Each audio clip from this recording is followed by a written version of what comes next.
एक घर में 3 भाई और एक बहन थी। बड़ा और छोटा पढ़ने में बहुत तेज थे। उनके माँ बाप उन चारों से बेहद प्यार करते थे, मगर मंझले बेटे से थोड़ा परेशान से थे। बड़ा बेटा पढ़ लिख कर डॉक्टर बन गया, छोटा भी पढ़ लिख कर के इंजीनियर बन गया, मगर मंझला बिल्कुल आवारा और गवार बन के ही रह गया। सबकी शादी हो गई। बहन और मंझले को छोड़ दोनों भाइयों ने लव मैरिज की थी। बहन की शादी भी अच्छे घराने में हुई थी। आखिर भाई सब डॉक्टर इंजीनियर जो थे। अब मंझले को कोई लड़की नहीं मिल रही थी तो बाप भी परेशान और माँ भी। बहन जब भी मायके आती सबसे पहले छोटे भाई और बड़े भैया से मिलती, मगर मंझले से कम ही मिलती थी, क्योंकि वो न तो कुछ दे सकता था और ना ही वो जल्दी घर पे मिलता था। वैसे वो दिहाड़ी मजदूरी करता था, पढ़ नहीं सका तो नौकरी कौन देता।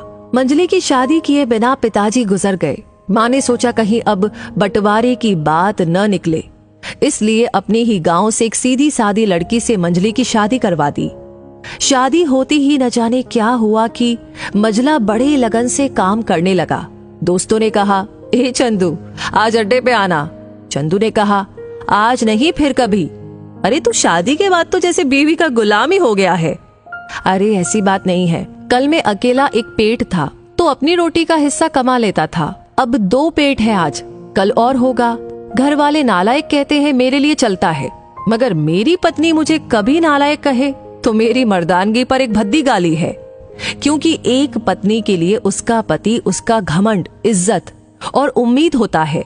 उसके घर वालों ने भी तो मुझ पर भरोसा करके ही तो अपनी बेटी दी होगी, फिर उनका भरोसा कैसे तोड़ सकता हूँ।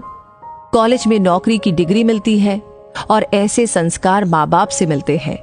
इधर घर पे बड़ा और छोटा भाई और उनकी पत्नियां मिलकर के आपस में फैसला करते हैं कि जायदाद का बंटवारा हो जाए, क्योंकि हम दोनों लाखों कमाते हैं मगर मंझला ना के बराबर कमाता है। ऐसा नहीं होगा।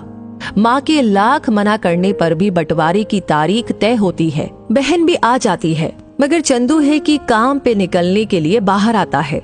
उसके दोनों भाई उसको पकड़कर भीतर लाकर बोलते हैं कि आज तो रुक जा, बंटवारा कर ही लेते हैं। वकील कहता है ऐसा नहीं होता, साइन करना पड़ता है।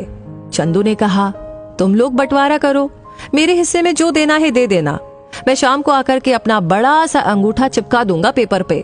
बहन ने कहा, अरे बेवकूफ, तू गवार का गवार ही रहेगा, तेरी किस्मत अच्छी है कि तुझे इतने अच्छे भाई बहन मिले।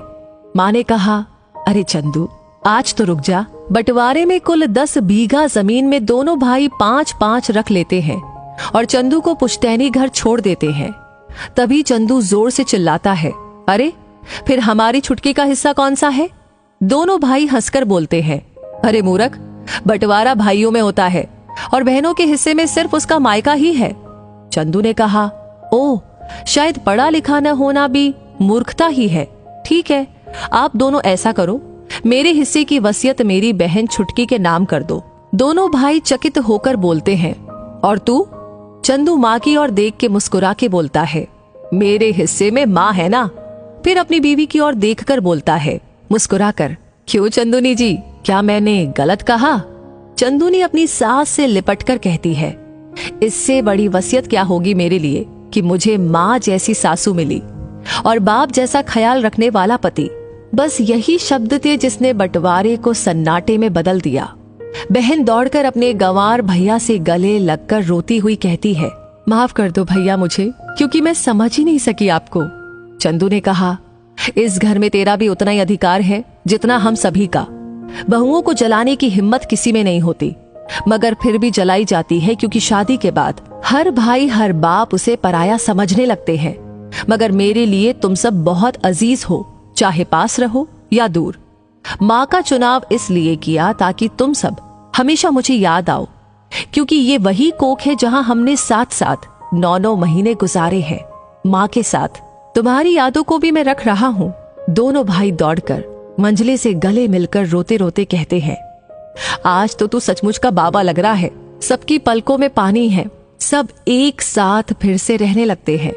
तो दोस्तों, ये कहानी आपसे क्या कह रही है, क्या महसूस कर रहे हैं, आपकी क्या राय है इस कहानी के बारे में, हमें कमेंट सेक्शन में लिख करके जरूर बताइएगा।